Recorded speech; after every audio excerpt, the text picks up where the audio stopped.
Assalamualaikum warahmatullahi wabarakatuh.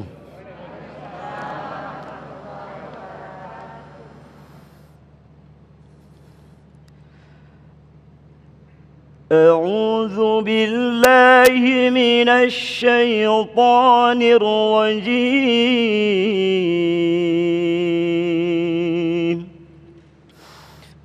Bismillahirrahmanirrahim.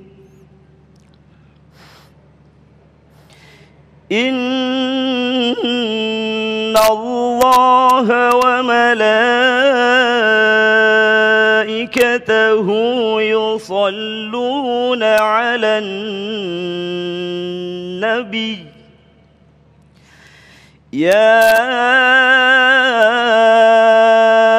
أيها الذين آمنوا صلوا عليه وسلموا تسليما إن الذين يؤذون الله ورسوله لعنهم الله في الدنيا والآخرة لعنهم الله في الدنيا والآخرة وأعد لهم عذابا مهينا والذين يؤذون المؤمنين والمؤمنات بغير ما اكتسبوا فقد احتملوا بهتانا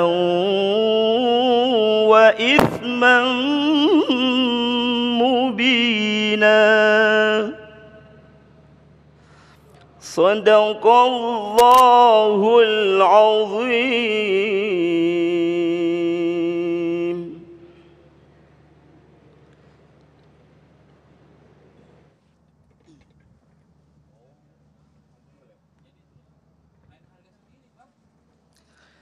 Assalamualaikum warahmatullahi wabarakatuh. Bismillah walhamdulillah. Wassalatu wassalamu ala asyrafil khalqillah wa ala alihi wa sahbihi wa man tabi'ah hudah wa walah amma ba'd. Asyhadu an la ilaha illallah wahdahu la syarikalah wa asyhadu anna sayyidana wa nabiyyana Muhammadan abduhu wa rasuluh. Allahumma salli ala sayyidina Muhammad wa ala ali sayyidina Muhammad. Seluruh pemirsa Damai Indonesiaku dimanapun Anda berada, dan seluruh ayahanda dan bunda yang hadir di sini semua, mudah-mudahan tanpa terkecuali duduk bersimpuhnya kita di sini Allah berikan nikmat berkah dunia akhirat, panjang umur, barokah rezeki, keluarga sakinah, mawaddah dan warahmah.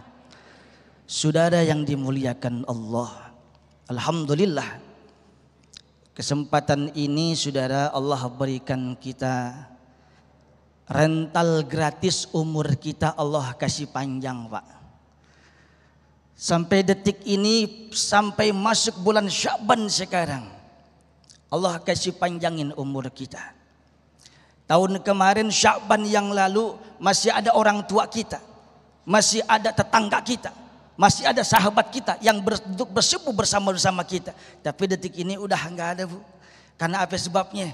Allah udah panggil dengan rahmatnya. Mudah-mudahan seluruh pendahulu kita, almarhum almarhumah, wabil khusus orang tua kita yang masih ada Allah panjangkan umurnya. Yang sudah Allah panggil, Allah jadikan makamnya sebagai taman surga. Amin ya rabbal. Saudara yang dimuliakan Allah, bulan Sya'ban ini adalah bulan yang unik. Allah taruh di antara dua bulan yang mulia. Rasulullah sallallahu alaihi wasallam bersabda, "Dzalika syahrun yaghfulun nasu anhu baina Rajab wa Sya'ban, baina Rajab wa Ramadan." Ini bulan di mana manusia kebanyakan daripada umatku lalai terhadap ini bulan. Yang dimaksud Sya'ban. Allah taruh ini bulan antara Rajab dan Ramadan, saudara. Selanjutnya Rasulullah bersabda, "Wa huwa syahrun yurfa'u fihi al-a'mal." Bulan Sya'ban itu adalah bulan di mana seluruh anak manusia amal-amalnya diangkat oleh Allah Subhanahu wa taala. Terima rapot tahunan, Bu. Bu. Masih kuat? Saya pikir tidur kali. Bapak Ibu yang saya muliakan, ini bulan Sya'ban, bulan di mana amal-amal manusia diangkat oleh Allah Subhanahu wa taala.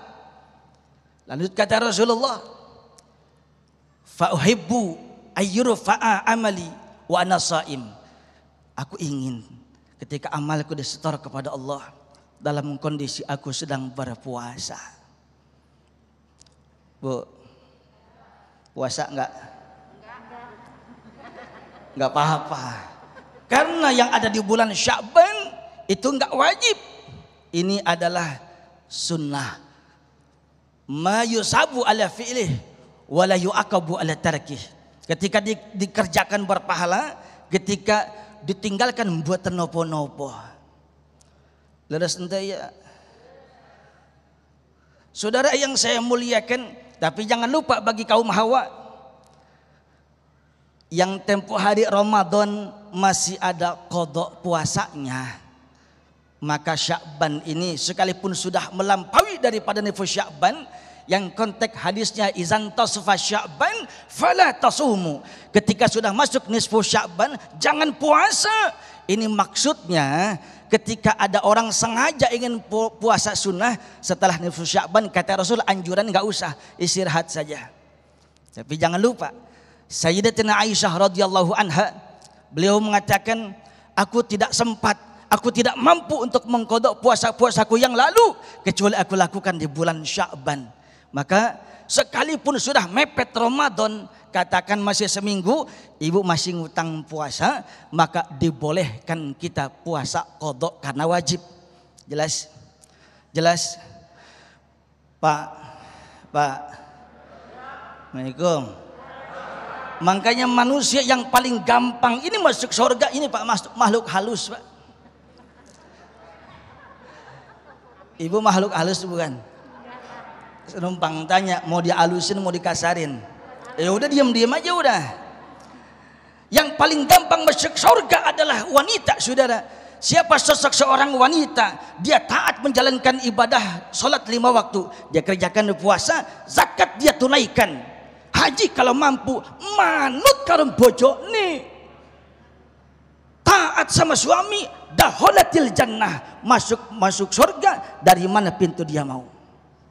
Sampai Rasulullah bersabda, ayyuma imra'atin matat wa zawjuha anha radin dakhalatil jannah.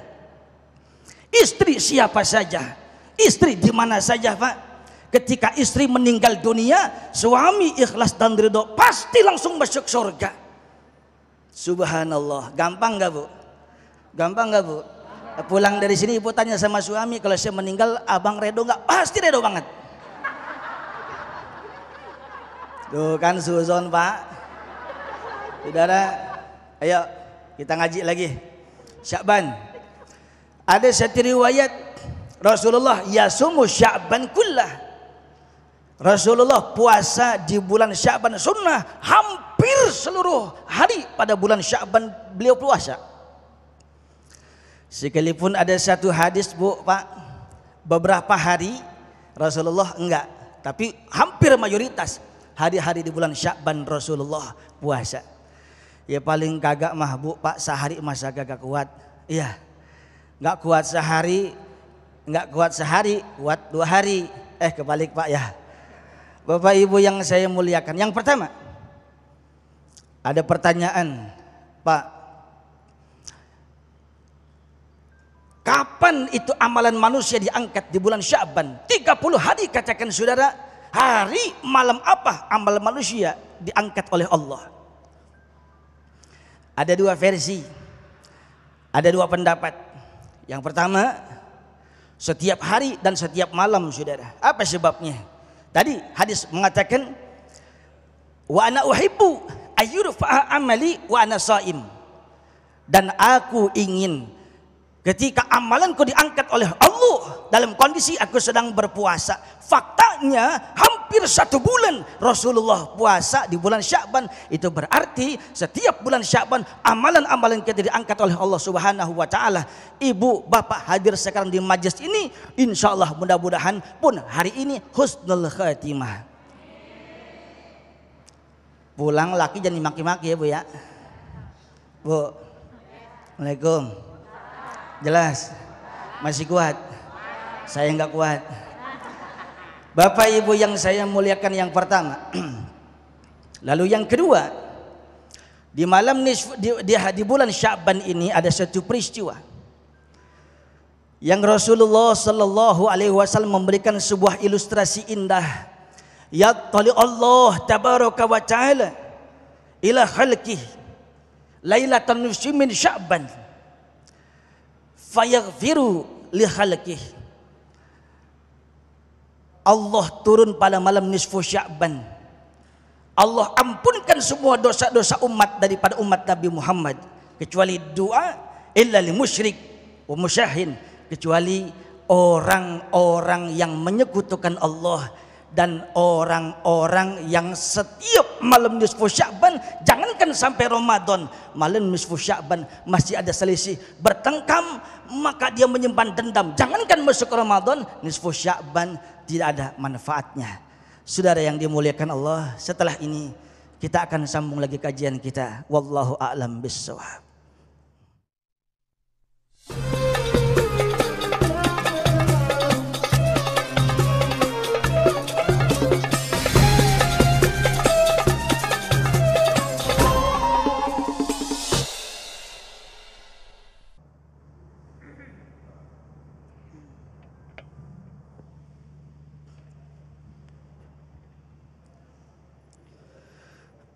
Baik ibu bapak, seluruh pemirsa Damai Indonesiaku dimanapun anda berada, kita lanjut kajian kita.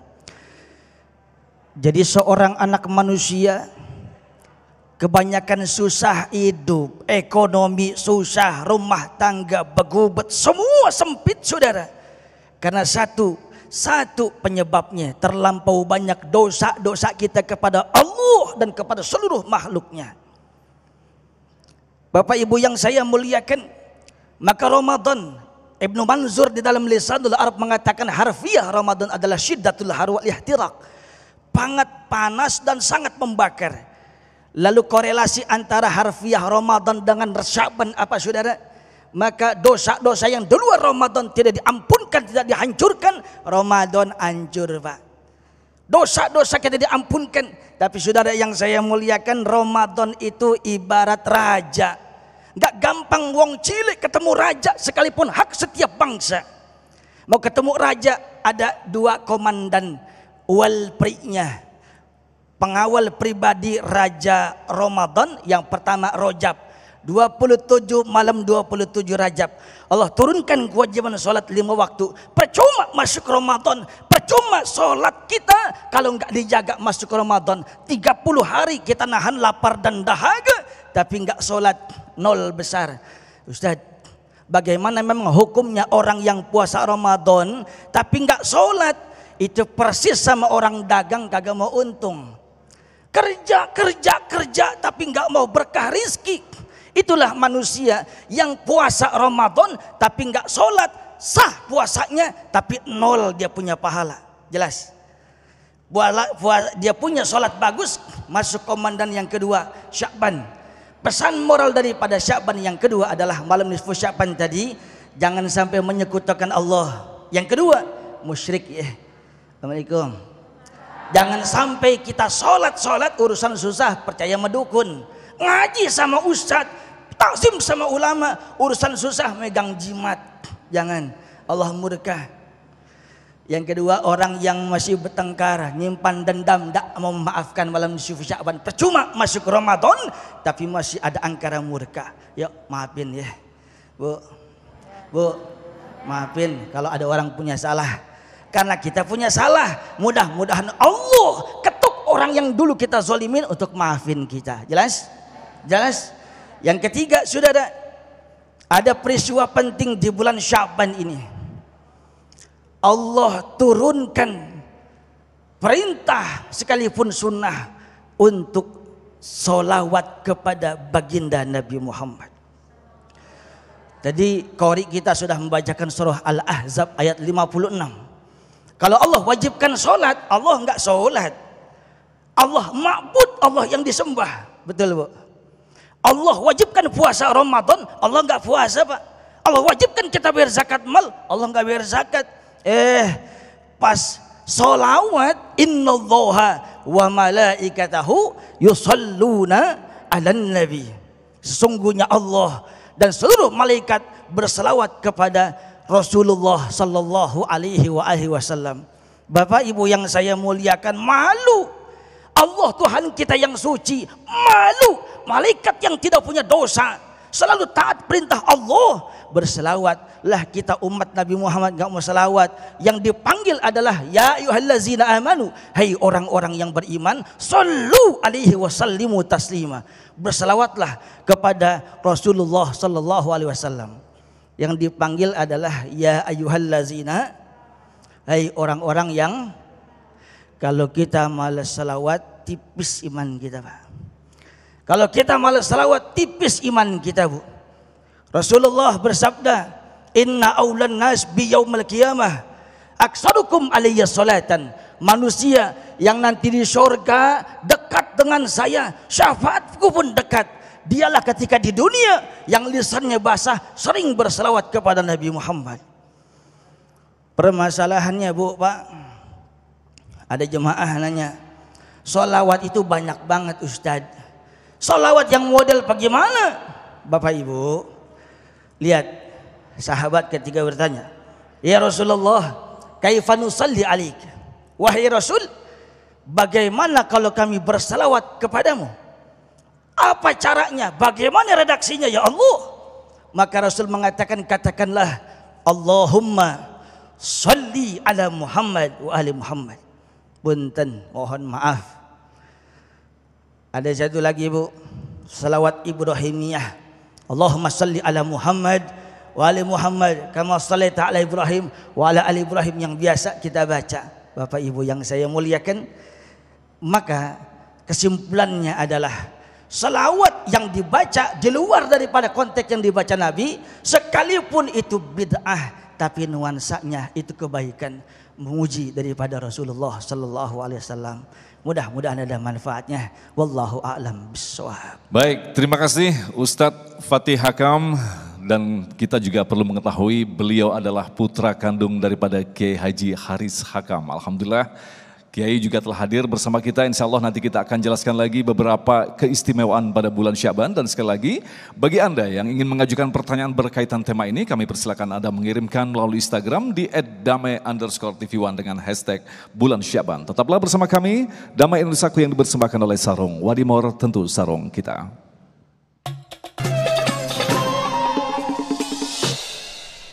Baik, terima kasih pemirsa, Anda masih bersama kami Damai Nusaku yang dipersembahkan oleh Sarung Wadimor, tentu sarung kita. Kita mengangkat tema yang sangat menarik sekali berkaitan dengan keistimewaan di bulan Sya'ban.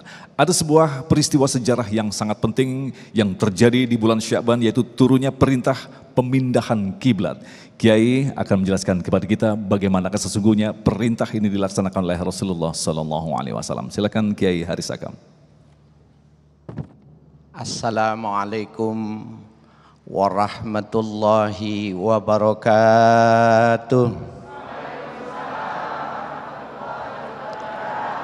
Bismillah walhamdulillah wassalatu wassalamu ala rasulillah Sayyidina Muhammad ibn Abdullah wa alihi wa sahbihi wa mawala, la hawla wa la quwwata illa billah, amma ba'du.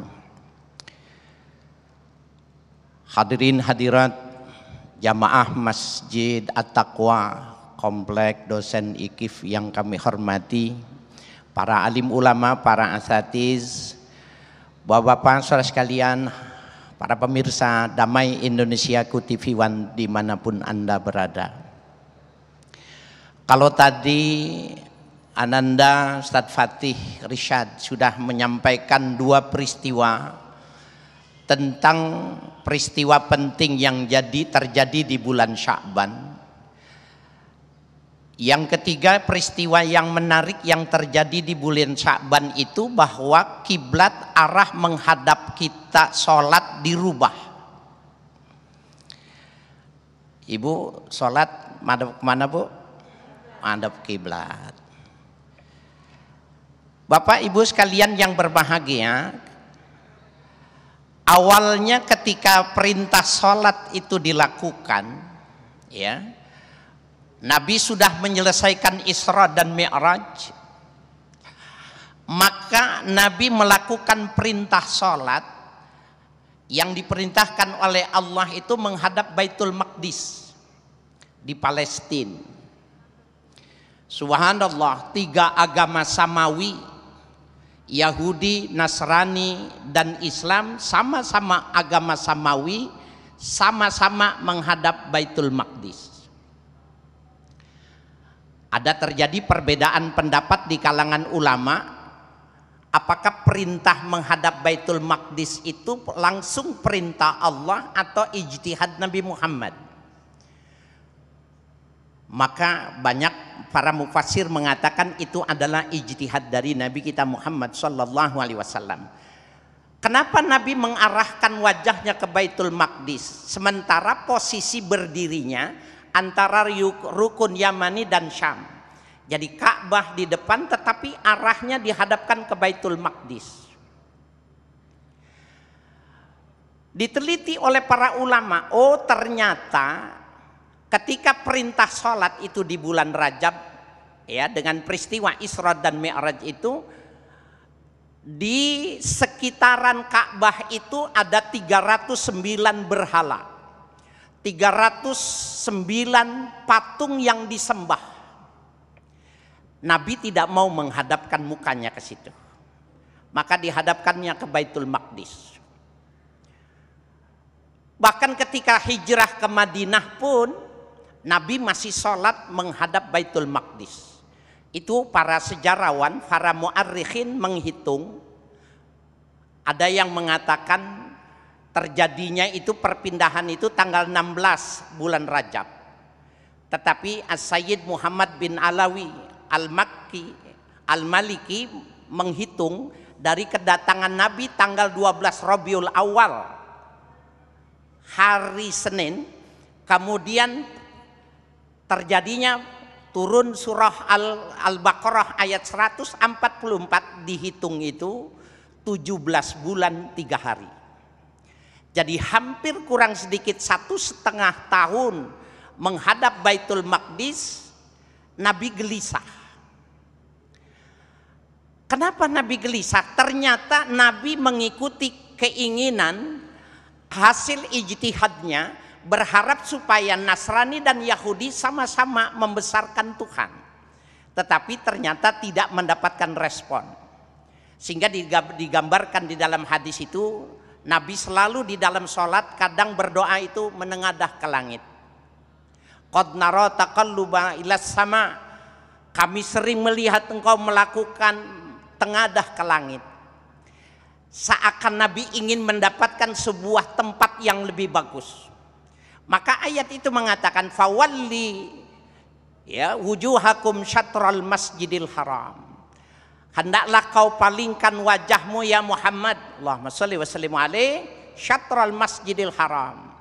Wahai suma kuntum fawallu syatrah. Dan di mana saja kalian berarah, di mana saja kalian berada, hendaklah lakukan sholat itu ke Masjidil Haram. Nah, Bapak sekalian, jadi filosofinya ketika Nabi tidak mau menghadap berhala itu karena belum dibersihkan. Tetapi ketika Islam itu sudah kuat, Islam itu sudah banyak, berhala-berhala itu disingkirkan, justru Nabi pengen mendapatkan atensi dari Tuhan dan itu dikabulkan, menghadap lagi ke kiblat. Subhanallah. Apa sebenarnya yang terkandung dari sebuah perpindahan yang terjadi di hari Senin 15 Sya'ban ini? Apa yang menarik ini? Pertama, bahwa orang Islam kiblatnya yang terakhir yang ditentukan adalah Ka'bah. Sehingga Ibnu Abbas meriwayatkan satu hadis, dikatakan ya bahwa al-Ka'bah kiblatun li ahlil masjid. Ka'bah itu adalah kiblatnya bagi orang yang berada di dalam Masjidil Haram. Wal haramu kiblatun ya li ahlil ard. Dan Masjidil Haram itu adalah kiblatnya bagi seluruh makhluk. Dari kita manusia yang beragama Islam semuanya menghadap ke kiblat. Sampai dibesarkannya kiblat ini, Bapak Saudara sekalian, kita tidak boleh, mohon maaf, kencing, buang air besar menghadap kiblat, tidak boleh. Haram hukumnya. Ada orang itu ternyata kamar mandi di rumah, kamar mandi masjid-masjid itu madhab kiblat. Oh, itu yang dimaksud itu ada bangunannya, maka itu tidak disebut menghadap kiblat. Yang dimaksud menghadap kiblat itu tidak boleh kalau kencing menghadap kiblat terbuka di lapangan. Dulu saya waktu masih sanawiyah ikut jambore di Cibubur. Kita sudah ngerti tuh, nggak boleh sama Pak Guru kencing di ruang terbuka. Dulu Cibubur baru pertama dibebaskan untuk area camping anak pramuka. Ada guru kencing madhab kiblat. Gurunya kencing madhab kiblat, sama anak-anak ditungguin.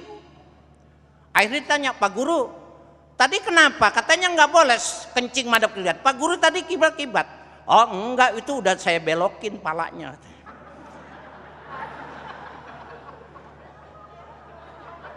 Bapak Ibu sekalian, ini bukan jawaban.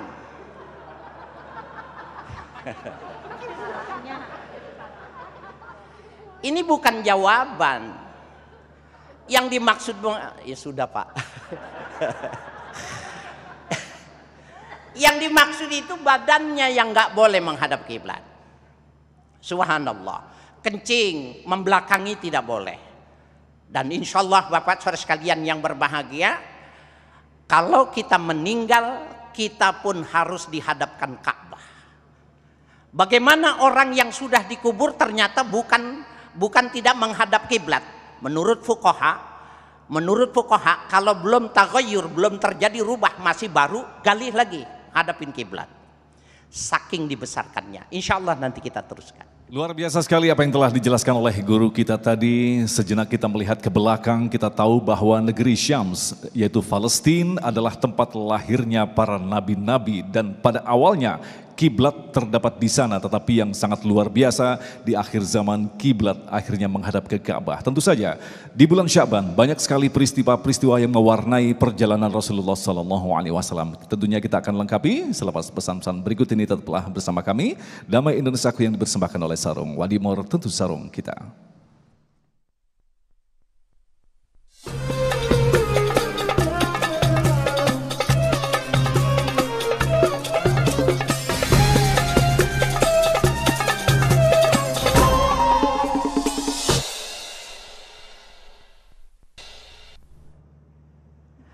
Hadirin hadirat yang kami hormati, para pemirsa dimanapun Anda berada.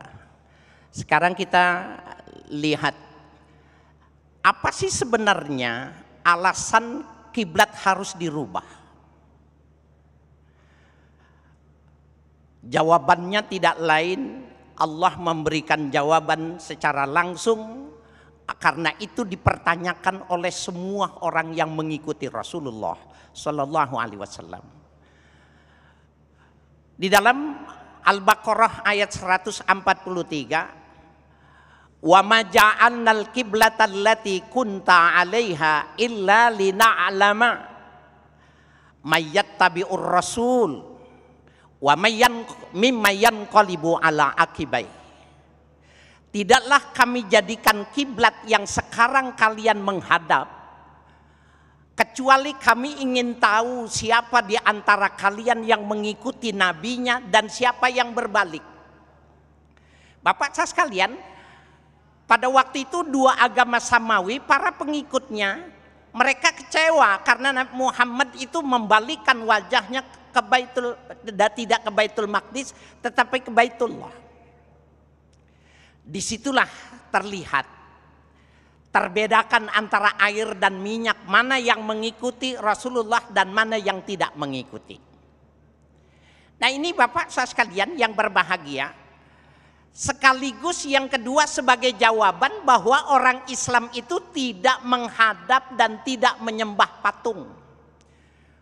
Dulu tahun 80-an ketika saya masih mahasiswa di Yogyakarta, itu banyak sekali hembusan tulisan-tulisan ya dari kaum orientalis yang mengatakan bahwa apa sih bedanya kami dengan kalian orang Islam? Bukankah orang Islam itu juga sholatnya menyembah berhala? Bukankah orang Islam itu juga sebenarnya kan punya patung, cuma bentuknya saja tidak berwujud kotak? Bukankah itu terbuat dari tumpukan batu? Apa bedanya dengan kami menghadap pada patung-patung yang kami buat oleh para pemuka-pemuka untuk dijadikan pedoman? Bapak, itu menjadi jawaban yang mesti kita jawab. Ternyata Bapak saya sekalian, kita tidak menyembah berhala, kita tidak menyembah Ka'bah, kita cuma diberikan kebersamaan. Jadi dari jauh orang akan lihat kalau sholatnya madhab ke barat pasti pengikut Muhammad. Sebenarnya itu yang ingin diharapkan. Yang kedua, kenapa sih mesti menghadap dijadikan sebuah keseragaman? Ternyata seragam seperti ini nih, ini seragam nih. Orang dengan seragam itu mudah dikenali, betul Bu? Apalagi nanti kalau ibu umroh. Siapa yang belum umroh? Mudah-mudahan umroh semua. Amin. Bapak saudara sekalian, seragam putih mudah dikenali. Karena memang nanti di akhirat juga kita akan dikenali dari wajah-wajah kita yang berpamor, ya, dari bekas wudunya. Hurran muhajjalin min asaril wudu, min asaril sujud. Mukanya, tangannya itu bercahaya. Itu ciri pengikut Nabi Muhammad ketika miliaran manusia dibangkitkan. Nah begitu juga ketika di dunia kelihatan siapa yang menghadap ke kiblat, madhab ke barat. Bagi orang Indonesia, Muslim Indonesia, berarti dia pengikutnya Nabi Muhammad. Dan Bapak saudara sekalian, kalau kita lihat dari semacam komunitas-komunitas di dunia ini, kenapa militer manajemennya lebih bagus? Mobilisasinya lebih bagus karena mereka biasa seragam, hidupnya tertib teratur, bukan cuma hal-hal yang sampai yang sifatnya privasi pun diatur. Nah Islam itu sebenarnya ingin mengarahkan orang supaya hidupnya sama, sejalan, satu pemikiran, ya, dan mereka bisa dikenali oleh orang lain. Nah, jadi Bapak saya sekalian, salah dan tidak benar ketika ada anggapan bahwa kita menghadap batu. Bahwa sesungguhnya kita tidak menyembah batu, tetapi Allah cuma pengen tahu siapa yang ikut nabinya, siapa yang berbalik meninggalkan nabinya. Jadi tidak ada di dalam teologi Islam itu patung atau benda-benda yang disembah. Salah satu yang menarik Bapak saya sekalian, di dalam Tafsir Marah Labid, karya dari bangsa Indonesia, ulama besar Syekh Nawawi Al-Bantani, ketika menjelaskan tentang itu, ada satu ayat yang menjelaskan walikullin wijhatun huwa muwalliha. Pada semua hal, pada semua kehidupan itu wijhatun, ada arah. Yang dimaksud wijah ini adalah wijhatul kiblat, ada arahnya. Huwa muwalliha, Allah yang suruh, Allah yang mengarahkan. Sekarang madhab sini, sekarang madhab situ. Mohon maaf Bapak saya sekalian, kalau saja tiga agama samawi pada waktu itu bisa bersama, barangkali tidak dirubah. Nah kita lihat di dalam tafsir Marah Labid dikatakan, bukan cuma manusia, orang yang melakukan sholat bukan cuma kita Pak, bangsa malaikat pun mereka sholat itu punya kiblat. Di dalam tafsir itu dikatakan wal muqarrabun ya kiblatuhul arsy. Malaikat-malaikat muqarrabun itu kalau melakukan ibadah, ritual ibadahnya itu menghadap arasnya Allah. Siapa itu malaikat muqarrabun? Hamalatul arsy. Ya, waru asaum salasah. Pemimpinnya itu 3, Jibril, Mikail, Israfil. Ini kalau dia mau beribadah, dia menghadapnya, malaikat muqarrabin itu ibadahnya menghadap al-arasnya Allah. Waruhaniyun kiblatuhul kursi. Malaikat ruhani. Siapa itu? Himayatul khalq fin naum wal amal. Malaikat yang memelihara orang ketika sedang tidur. Bapak Ibu sekalian, ketika tidur roh kita itu keluar, mati sebenarnya kita. Nah, dipelihara rohnya supaya tidak diambil oleh malaikat rohaniun. Mereka kalau melakukan ibadah menghadap kursinya Allah Subhanahu wa taala.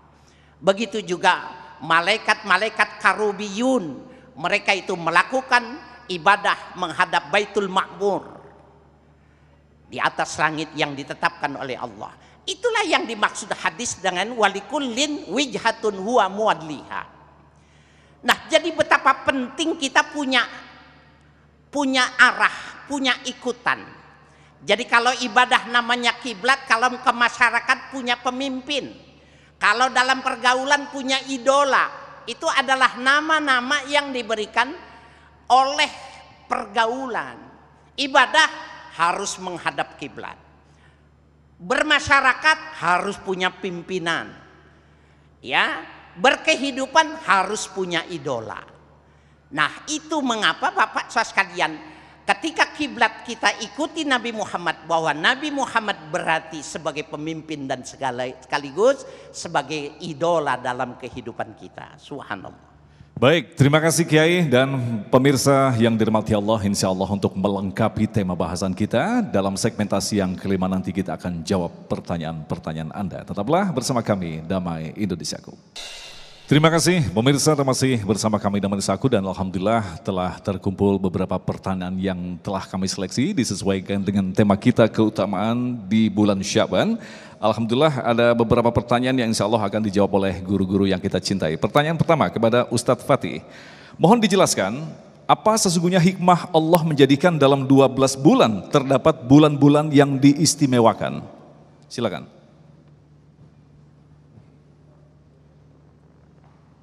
Bapak Ibu Saudara yang dimuliakan Allah, Allah Subhanahu wa taala berfirman, "Inna iddatasy syuhura indallahi 12 syahrun fi kitabillah. Yauma khalaqas samawati wal arda minha arba'atun hurum." Dalam 12 bulan, dalam 1 tahun, ketika Allah menciptakan langit dan bumi, Allah ciptakan arba'atun hurum. 4 bulan yang dimuliakan oleh Allah. 3 berurutan, 1 misah sendiri. Apa yang berurutan, Pak? Zulqa'dah, Zulhijjah, Muharram. Di situ tempat orang-orang Islam untuk pergi haji, diharamkan untuk peperangan, tumpah darah dan semua angkara murka. Rajab yang mencil sendiri, saudara, yang dimuliakan Allah. Kenapa tidak masuk Ramadan? Karena Ramadan itu bukan dimuliakan, tapi sudah sangat mulia. Di antara Rajab dan Sya'ban, Rajab dan Ramadan, di situ ada Sya'ban. Sya'ban pun tidak masuk. Sya'ban pun tidak masuk kategori yang 4. Tapi di situ Allah menguji. Kalau bahasa kita, ente teledor enggak? Kalau bahasa kita, ente ngeremehin kagak? Yang 4 komandan, tapi yang 1 faktanya baginda Rasul sallallahu alaihi wasallam hampir yasumu Sya'ban kullah. Rasulullah itu hampir 1 bulan di bulan Sya'ban puasa. Masa kita tidak? Berarti di situ ada satu something amazing. Satu yang sangat luar biasa, tidak disebutkan di dalam Al-Quran, tapi di situ Rasulullah mengerjakan puasa. Itu pertanda jangan jadi manusia yang suka meremehkan. Yang kedua, saudara, maka likulli syai'in maziyah. Segala sesuatu punya kelebihan. Fala tahtakir man dunak. Jangan suka meremehkan orang lain. Orang yang suka meremehkan orang lain, orang yang sombong. Orang yang sombong pasti dikecilkan sama Allah. Fir'aun sombong terhadap kekuasaannya, tenggelam di Laut Merah. Kaum Samud, Ad, Madian sombong terhadap kekayaannya. Bukit dipahat jadi istana, sombong dengan intelektualnya hancur, dihancurkan. Fadamdama alaihim rabbum bizamim fasawwaha. Jadi intinya adalah setiap kebaikan, setiap kemudahan, setiap segala manusia punya kelebihan, tapi jangan meremehkan orang lain. Masya Allah. Baik, terima kasih. Kiai Haris, mohon dijelaskan berkaitan dengan amalan-amalan yang sering kita lakukan di bulan atau pada saat nisfu Sya'ban. Di antaranya adalah ada yang membaca surat-surat tertentu, zikir tertentu seperti membaca surah Yasin 3 kali dan sebagainya. Mohon dijelaskan sandaran hadisnya apakah benar-benar sahih atau derajatnya seperti apa, Kiai? Ya, saya sudah duga ini pertanyaan ini pasti ada itu, ya. Hadirin sekalian yang berbahagia, para pemirsa dimanapun Anda berada. Di dalam Islam itu harus dibedakan mana syariat, mana thariqat. Ya, syariat itu segala sesuatu harus berdasarkan nas. Apakah nasnya itu Al-Quran atau hadis yang mutawatir, hadis yang sahih. Nah, bila tidak pada berdasarkan nas, maka itu disebut dengan thariqah. Bapak Ibu sekalian yang berbahagia, sholat menurut syariat itu harus iftataha bi takbiratil ihram. Mulainya dengan takbiratul ihram, Allahu Akbar. Itu ittifaq semua, itu syariat. Tapi apakah tangannya diangkat atau tidak diangkat, itu thariqat.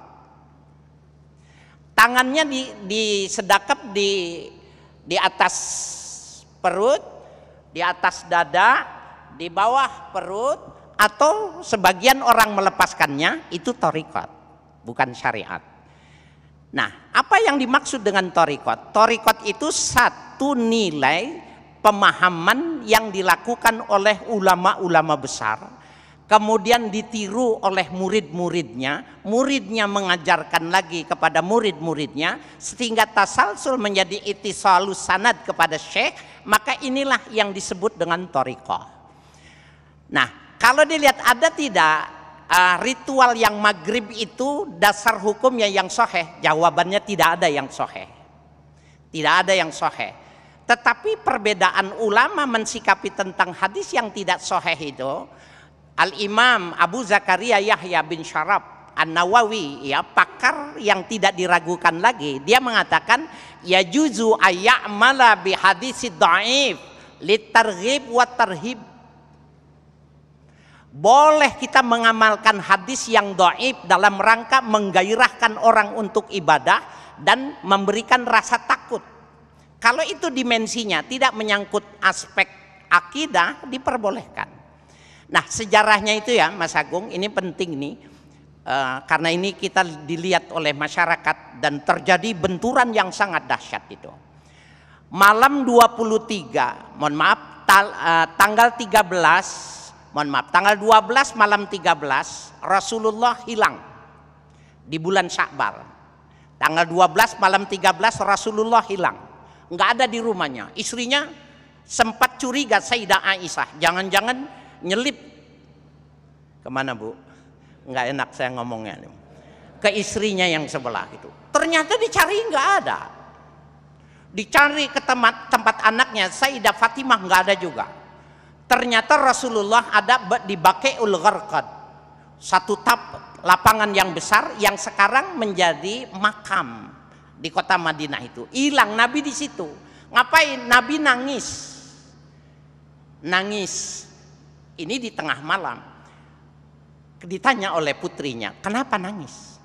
Apakah mau perang lagi? Tidak. Apakah akan dapat cobaan? Tidak. Kenapa? Aku mohon supaya umatku semuanya masuk surga. Tidak diterima kecuali cuma sepertiga yang masuk surga. Itulah yang menyebabkan nangis. Ibu-ibu kira-kira masuk nggak kita Bu sepertiga nih? Bapak masuk nggak kira-kira? Itu malam 12 malam 13. Besoknya pergi lagi tapi nggak dicari, udah ketahuan di sono tempatnya.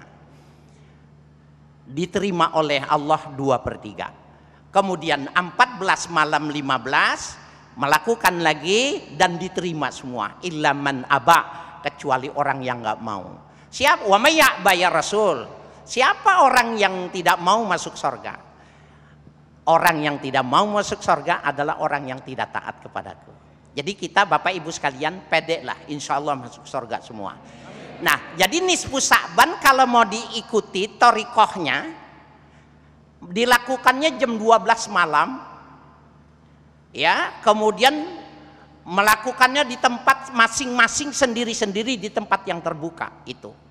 Nah, oleh ulama-ulama kita ini nggak mungkin, dulu zaman dulu tidak ada listrik, mereka itu pekerja badannya capek semua, maka dikumpulkanlah maghrib, baca sekurang-kurangnya ibadah yang mereka nggak bisa baca, nggak bisa tulis, Yasin hafal Pak, Waqiah hafal, dibaca itu dalam rangka napak tilas. Itulah yang disebut mayat tabi'ur rasul, mereka menginterpretasikannya seperti itu.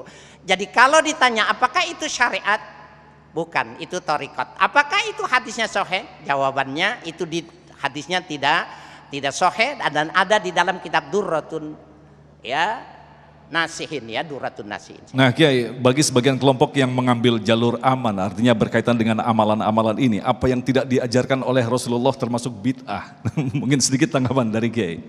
Oke. Azan apabila yang tidak diajarkan oleh Nabi itu bid'ah, azan itu tidak diajarkan oleh Nabi. Di sini azan nggak Pak? Bid'ah. Kalau kriterianya yang tidak diajarkan Nabi bid'ah gitu. Tidak diajarkan. Azan itu adalah mimpi Sayyidina Umar dan ada satu orang lagi yang mimpi bersamaan diajarkan oleh, di dalam mimpi itu diajarkan kalimat thayyibah, lapor sama Nabi. Oh kalau begitu jadikannya azan saja. Azan itu iklan, panggilan. Karena sebelum ada azan itu Bapak Ibu sekalian, kalau mau sholat itu, kalau malam itu api unggun. Kalau mau sholat itu pakai api unggun. Kalau siang mereka pukul lonceng, pukul bedug. Jadi jangan heran kalau sampai sekarang ada yang pukul bedug. Kenapa pukul lonceng tidak? Karena Nabi menyetopnya, jangan, mirip kita dengan saudara kita. Jadi, nah akhirnya sampai azan itu diketemukan, kemudian kata Nabi jadikan itu alat panggil. Nah itu bukan pengertiannya bid'ah karena kalau tidak diajarkan. Jadi kalau menurut saya, di dalam hukum Islam Mas Agung itu ada yang asimilasi itu begini. Bapak hukum zihar, orang dulu kalau dia benci sama istrinya, dia mau kawin lagi atau mau apa, dizihar Pak. Zihar itu bilang gini, zohruki ka zohri ummi, punggungmu seperti punggung ibuku. Itu hukum lokal. Yang kedua, ila. Kalau dia benci sama istrinya, dia sumpah demi Allah saya tidak gauli kamu 2 tahun umpamanya. Yang ketiga perbudakan. Ini hukum lokal, hukum yang berlaku di masyarakat jahiliyah, diadopsi sama Al-Quran, diatur nggak boleh begitu. Kalau ila nggak boleh lebih dari 4 bulan. Kalau lebih 4 bulan cerai jatuh. Kalau mau dilanggar harus bayar kafarat. Nah sehingga ini diikuti oleh para wali songo, memanfaatkan wayang, memanfaatkan budaya-budaya, tapi dibuang isinya, wadahnya masih Hinduisme, tapi isinya sudah Islam. Begitu juga pemahaman-pemahaman yang bersifat ya bernuansa budaya itu, karena itu memang Islam mengajarkan tentang adopsi. Artinya ada hal-hal yang bersifat fleksibilitasnya di situ ya. Baik, kita kembali ke Ustadz Fatih. Ini berkaitan dengan masalah adab. Mohon tanggapan dari Ustadz Fatih. Ada tradisi khataman Al-Quran di bulan Sya'ban dengan mengeraskan suara toa masjid. Silakan Ustadz. Bapak Ibu yang saya muliakan, kebiasaan budaya kultur al-adah muhakkamah. kebiasaan satu desa, satu kampung, satu komunitas itu bisa menjadi hukum. Malam tukhalifi syar'a, selama tidak nabrak syariat. Contoh, kalau orang Betawi, ada orang Betawi sini ada? Yang mana? Oh, yang lemes itu ya. Orang Betawi itu kalau mau dia besan bu, itu suka pakai palang pintu. Buat nopo-nopo, ndak ada ngerusak iman. Kemudian bawa-bawaan roti buaya, betul bu? Betul. Kenapa buaya nggak kunyuk? Karena Masaru Emoto di Yokohama meneliti jutaan spesies binatang yang paling loyal, yang paling cinta, yang paling tidak akan nikah berselingkuh dengan kekasihnya kecuali buaya. Makanya buaya asal kata dari bahasa Arab abu haya, bapak malu, dia malu untuk menyelingkuhi istrinya selama masih hidup, itu buaya air. Nah, kembali saudara. Lalu sekarang dan dicontohkan sama Rasulullah, baik itu 1 bulan atau malam nisfu Sya'ban, ada santri satu pesantren, satu halakoh hatam Quran 30 juz. Salahnya di mana? Nggak ada yang salah kok. Betul, baca Quran bagus, cuma caranya Rasulullah itu belum. Mohon maaf punten, mohon maaf kalau ada orang mengatakan itu bid'ah. Semua umat di dunia bid'ah, termasuk muslimin muslimat. Apa sebabnya? Karena kita semua pegang Al-Quran. Rasulullah nggak pernah pegang Quran. Huwal ummi lam yaktub wa lam yaqra. Dia tidak pernah memegang Al-Quran. Adanya Quran kapan? Adanya mushaf kapan? Ketika kepemimpinan Abu Bakar Siddiq dengan satu masukan daripada Sayyidina Umar bin Khattab untuk merumuskan mengkodifikasi Al-Quran, karena di perang Yamamah 70 hafizul Quran meninggal dunia, dikhawatirkan Quran akan terbengkalai. Ya Abu Bakar Siddiq, wahai Abu Bakar Siddiq, perintahkan Zaid bin Sabit untuk mengumpulkan Al-Quran. Saya tidak berani wahai Umar. Malam yaf'alhu Rasulullah, yang tidak dicontohkan oleh Rasulullah, aku tidak berani. Apa pada akhirnya Abu Bakar Siddiq mengatakan hatta syarahallahu sadri, sehingga Allah melapangkan dadaku. Wahai Umar, Zaid bin Sabit, uktub Al-Quran, ijma' Al-Quran. Maka semenjak saat itu mushaf Al-Quran pertama kali di zaman Abu Bakar Siddiq. Abu Bakar Siddiq wafat, diteruskan oleh Umar bin Khattab. Umar bin Khattab ditusuk oleh Abu Faris Al-Ulu'ah, dia sempat masuk kategori Utsman bin Affan. 30 juz rangkap dengan semua surat-suratnya, dan selesai di zaman Khalifah Utsman bin Affan. Maka dikatakan mushaf Utsmani. Jadi bisa katakan kita yang setiap bulan Rajab ada malam nisfu Sya'ban, kita baca Yasin 3 kali. Ada yang bawa air di sini bu? Waalaikumsalam. Ada yang suka bayar di sini? Bawa ketel? Oh, tangga saya bawa toren bu. Bininya dimandiin. Saudara yang saya muliakan, enggak musik enggak. Rasulullah mengatakan alaikum bihazai syifa'in, wajibkan, biasakan oleh kamu untuk menjadikan obat dengan 2 wasilah ini, Fatihah dan madu. Tapi terkadang Rasulullah Fatihah dan air. Maka ketika baca Yasin, aura-aura positif, mudah-mudahan barokah di situ, enggak ada salahnya, apalagi baca Quran 30 juz. Baik, terima kasih Kiai dan Ustadz Fatih. Sayang sekali waktu kita sudah habis. Tentu saja tema ini patut kita lanjutkan pada episode mendatang insya Allah. Dan insya Allah apa yang telah dijelaskan tadi sekali lagi menjadi bahan koreksi bagi kita. Bahan kita di mana sesaat lagi kita akan memasuki bulan yang kita nantikan, bulan suci Ramadan. Insya Allah Allah akan menyehatkan kita, memudahkan kita untuk memasuki bulan suci Ramadan. Tetaplah bersama kami, Damai Indonesiaku.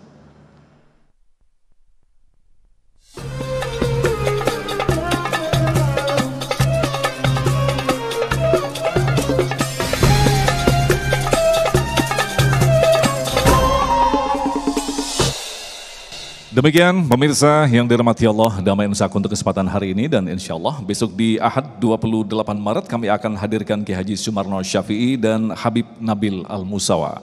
Agung Izul Haq dan kerabat kerja Damai Indonesiaku serta pendukung acara ini, Sarung Wadimor, tentu Sarung kita mengucapkan terima kasih atas perhatian Anda. Assalamualaikum warahmatullahi wabarakatuh. Baik, hadirin sekalian dan para pemirsa, mari kita tundukkan kepala, kita munajat kepada Allah Subhanahu wa taala. Bismillahirrahmanirrahim. Alhamdulillahi rabbil alamin, hamdan yuwafi ni'amahu wa yukafi mazidah. Allahumma salli wa sallim ala nabiyyina Muhammadin wa alihi wa sahbihi ajma'in. Allahumma barik lana fi Sya'ban wa ballighna Ramadan waj'alna fi Ramadan as-sa'imin al-musallin al-mukhlisin bi rahmatika ya arhamar rahimin. Allahumma inna nas'aluka ilman nafi'a wa rizqan thayyiba wa amalan sholihan maqbula. Allahumma inna na'udzubika min ilmin la yanfa wa qalbin la yakhsha wa min nafsin la tashba wa min du'ain la yusma wa na'udzubika min haula'il arba. Ya Allah, ya Tuhan kami, berikan kami ilmu yang bermanfaat. Jangan kau tolak dan jangan kau beri rasa puas pada hidup dan kehidupan kami. Ya Rahman ya Rahim, istajib du'ana ya Rahman. Rabbana taqabbal minna innaka antas samiul alim wa tub alaina innaka antat tawwabur rahim. Wa sallallahu ala nabiyyina Muhammadin wa alihi wa sahbihi ajmain. Walhamdulillahi rabbil alamin. Amin.